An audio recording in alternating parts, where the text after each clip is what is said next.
going to just kind of finish walking through Daniel chapter 1. We read there the first few verses. Daniel. Yeah.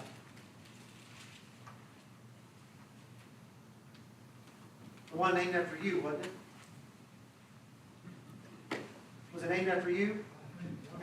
I think I was named after him. You were saying saying- a long time ago. Yes, he was.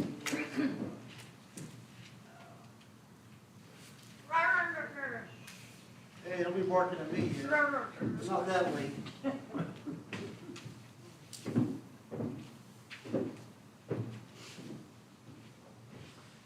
So we kind of read up to verse 8. I'm going to start there at verse 8. We're going to try to go into the chapter there. And just talk about that a little bit. Again, an incredible book. I think about, just as we read this a little bit, just, the big thing is most of us know what happens. The big highlights of this, the book of Daniel, but it's easy to see the good and the bad. But the thing is, I think it's a lot like our lives.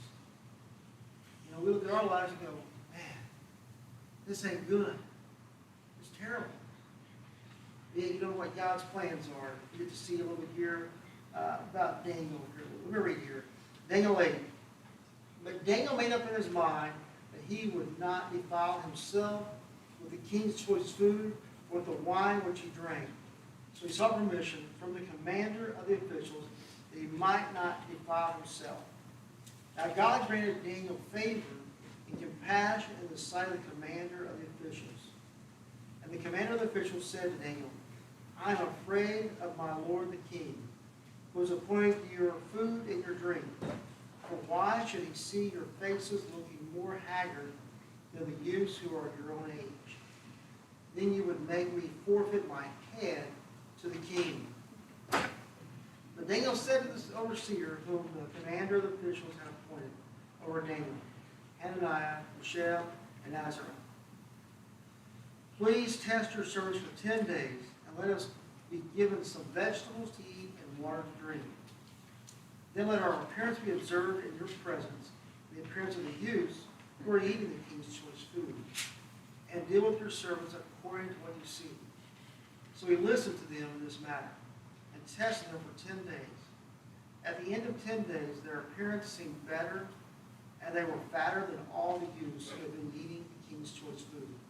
So the overseer continued to withhold their choice food and the wine they were to drink, and kept giving them vegetables. You hear that, Malachi? Vegetables. As for these four youths, God gave them knowledge and intelligence in every branch of literature and wisdom. And they even understood all kinds of visions and dreams. Then at the end of the days which the king had specified for presenting them, the commander of the officials presented them before Nebuchadnezzar. The king talked with them, and out of them all, not one was found like Daniel, Hananiah, Mishael, and Azariah. So they entered the king's personal service. As for every matter of wisdom and understanding about which the king consulted them, he found them 10 times better than all the magicians and conjurers who were in all this realm. And Daniel continued until the first year of Cyrus the king. So again, like we started, we talked about last time, the first 7 verses, kind of describe what they were going to go through in this process. They were picked, they were chosen, and they were going to be enter the king's training ground, kind of the king's university, and prepare them to be good Babylonians, in a sense. And so, so Daniel, in verse 8, Daniel gets kind of, gets the game plan, what's going to happen. And then in verse 8, he says, he realizes, you know what? There's some stuff here that's not good for me. And so the very first thing, he's against is the food and drink that's going to be offered to him. Because he knows, hey, the food is going to be offered up to some false gods, some false idols. And he says, that's not what God asked me. That's not what God demands of me. And, the drink, who knows where, was it offered to some false god or an idol. And so he's like, hey, I really just need to drink some water and vegetables. Okay? Now again, this is what our doctors would say, right, to us. You just need to go and drink some water and vegetables, eat some vegetables, and you'd be a lot better off. We're like, man, there's a lot better other food out there than that. That gets a little old and tiresome. And I think the last time I was with you guys on Sunday night, I've been drinking water for about a week or so, maybe 2 weeks, I don't know. And man, I was doing fine. I was doing fine. Wasn't having an urge or nothing for Dr. Pepper or Coke or nothing. But then about 3 weeks into it, I thought, hey, you know what? No, I was feeling a little weird, feeling a little funny. So I thought, maybe I just need to drink Dr. Pepper. And so you know what? I did. I gave in. And let me tell you, I never looked back again. I'm still drinking it good. You know, or should I say pop, you know? But you know what? During that time, I really committed myself and said, I'm going to do this. And as long as I did that and trusted in that, I was fine. It was good. It wasn't hard to avoid it or avoid the other things. The desire wasn't there. You succumbed to temptation. I did. Yeah, I did. Exactly right. Yeah, I succumbed to temptation. And now I think, man, you know, I've been talking to me and all kind of talking. I said, man, I keep drinking water. The other day we went somewhere to eat, and he pulled up. It was today. It was today actually. And he pulled up and got the fountain and just got water out of the fountain there. And I go, what'd you get? He goes, water. I got tea instead. So I've got to get back on that. But you know, that's what Daniel didn't do it for out of a diet for his personal health. It was more in honor of God, respecting and honoring what God commanded him to do. And so he desired to do that. Now verse 9 is interesting. Now God granted Daniel favor and compassion in the sight of the commander of the officials. You know, it makes me even think about Esther. You know, again, we don't know what happened here in verse 9. But again, you know, you guys have been around those people, or maybe it's yourself. You don't know anybody, you don't know this person, but let me tell you, they are super nice to you. They listen to you, they'll do whatever you want in a sense. And so, again, but God had granted this favor that Daniel had with the commander that was over him at that point in time. And so this guy just saw Daniel and just said, man, he was very nice to Daniel. And I think about that like with Esther, you know, again, she goes in and going to the beauty treatments and stuff, but you know, there was that one eunuch that kind of was over them, but he kind of favored her. He kind of took care of her and stuff. She hadn't done anything special. She was just being her. I think the same way here, God, in the same thing for both these, and also in our own lives. God has a plan for your life. And let me tell you, you'll just be who God's made you to be. You know what? He'll grant you favor in people's eyes. I believe that. And at certain times. Now, again, I'm not going to guarantee it all the time. Because, you know, you've got that one person that just annoys the fire out of you. You just can't do anything right for them. They're always angry at you, or look bad upon you, or whatever. And so in verse 10, the commander of the officials said to Daniel, I am afraid of my lord the king, who has appointed your food and your drink. For why should you see your faces looking more haggard than the youths who are your own age? Then you would make me forfeit my head to the king. You know, so he was afraid of what would happen. You know, if the person was above him, his boss, superior, came in and said, man, why are these guys looking rough and everyone else looking good? But you know, it wasn't just, again, of his opinion, but what's it saying at the end of verse 10? It was more the punishment. I'm afraid then you would make me forfeit my head to the king. If I give in to your demands, you know, and it doesn't turn out right, I'm the one that has to suffer. You don't have to suffer, but I got to suffer for your mistake. And you know, some of y'all have had to do that in your life. You let somebody do something, and guess what? It was you that had to pay the price for more than somebody else.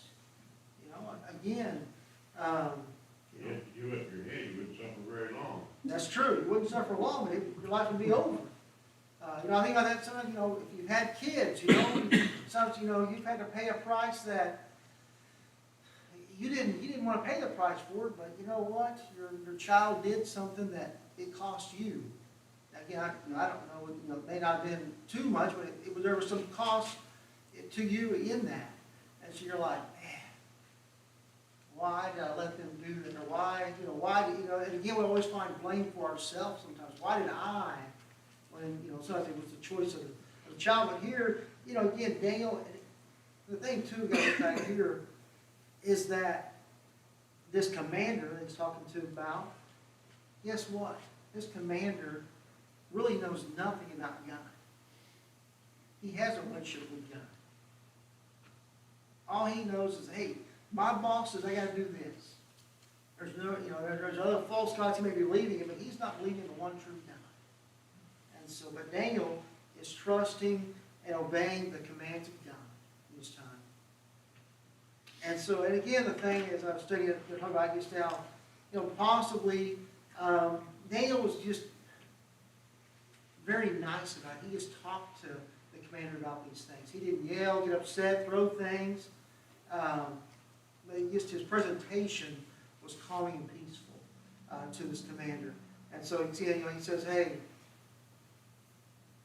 hey, just test us for 10 days. You don't got to do it for 60 days, 90 days, 120 days. Let's just do a small sample.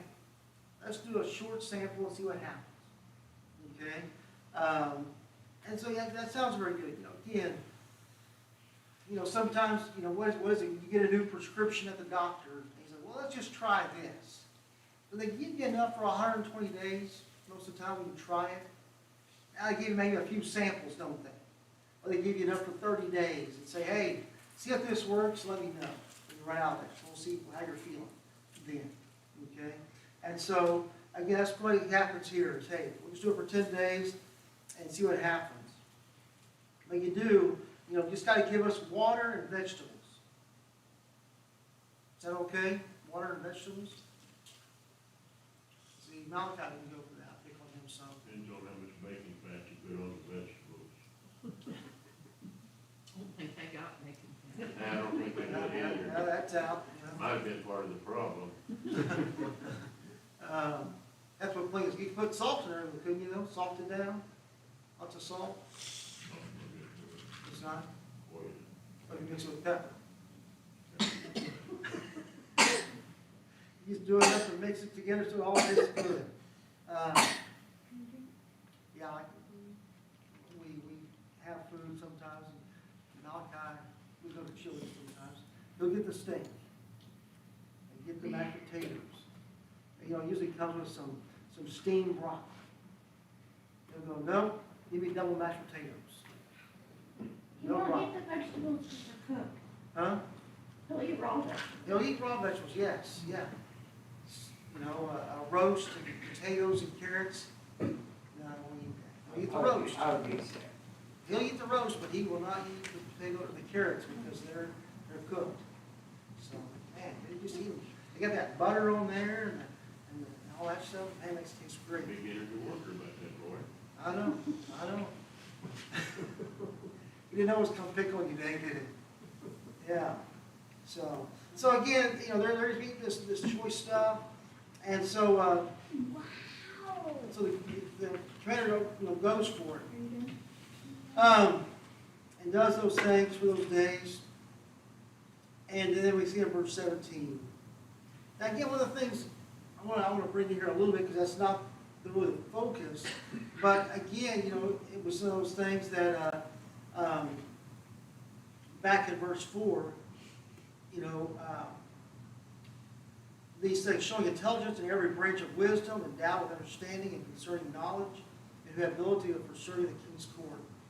And he ordered him to teach them the literature and language of the Chaldeans. Okay? So again, this wasn't just being there, but it was learning the customs, the Babylonian customs also. And so, again, learning the language, learning the history, learning all kinds of stuff about them. And so, that's one of the first I read, kind of brainwashing them. Again, this would be a long process. And so enough, just think, you go do something for a while, and all of a sudden, next thing you know, I think about this, for me, for instance, if I hang around a person enough, I'm going to pick up some of their mannerisms, do stuff they do, or going to start saying stuff they say. And so I notice those things, or talk like them.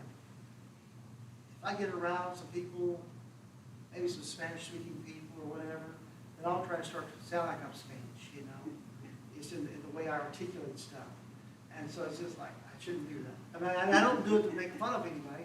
I just pick it up and do that. I don't, And so, but again, so this would be something that would have happened here possibly. Pick up some of those things. And so you're like, man, this is bad. This is bad, but I think it kind of also goes along with what Lane talked about today, though, is that it's kind of good and bad. Is that it's bad because you're learning, kind of the pagan culture. And, it's easy to fall into some of those things in your life and taking those on. Again, I'm sure some of you guys that have been in the military, probably some things, some habits, you didn't take it to the military, but you picked up some habits, didn't you? You brought home. You didn't go there looking for those habits, did you? It just became a way of everybody else was doing it as part of the group. And so you brought those home with you, and you're like, I don't know, it just happened. I gave in to pressure or whatever. And so I think about that a little bit. And so those were some of the possibilities that could have been facing the other Israelite young men. But these four, Daniel, Shadrach, and Meshach, and Abednego, they were trusting God in this. They were, again, like I said last time, they had some great leadership in growing their faith, that they were looking to lean into God more. But the one thing that's important to remember is that verse 17, as for these four youths, God gave them knowledge and intelligence in every branch of literature and wisdom. Daniel even understood all kinds of visions and dreams. Okay? And so one of the things I was, again, I think it was in our Sunday school lesson today, talking about the Magi and stuff, the wise men. And so the wise men could have been, men like this. That were into the culture of Babylon and stuff, and because they possibly could have came from there. Now they wouldn't have been alive when Daniel was alive. But again, also in the visions and dreams and stuff, there have been those guys in that too. And so, but Daniel even understood those things. So these guys, again, were impressive. They came, again, like I said, kind of university type study, and came and man, they grew in knowledge and wisdom and were very impressive. Then in verse 18, then at the end of the days, which the king had specified for presenting them, the commander of the officials presented them before Nebuchadnezzar. There wasn't some lieutenant that came and did the testing, came to do the checking out, but the king showed up to do the testing. We don't know if this was something that he did all the time, or just, maybe there were some problems. And he's like, man, I want to make sure we get the right people this time. I want to make sure, they're working for me. Because, again, some of y'all, maybe y'all been in supervisory positions and jobs. And you know what? You would rather you've been in there on the hiring process so you can know who they were hiring. You can have a say-so in that. Here Nebuchadnezzar was coming in saying, hey, I want to know who we're looking at. Who are going to make people that are going to work on my team. Who are these people? I want to know what they know.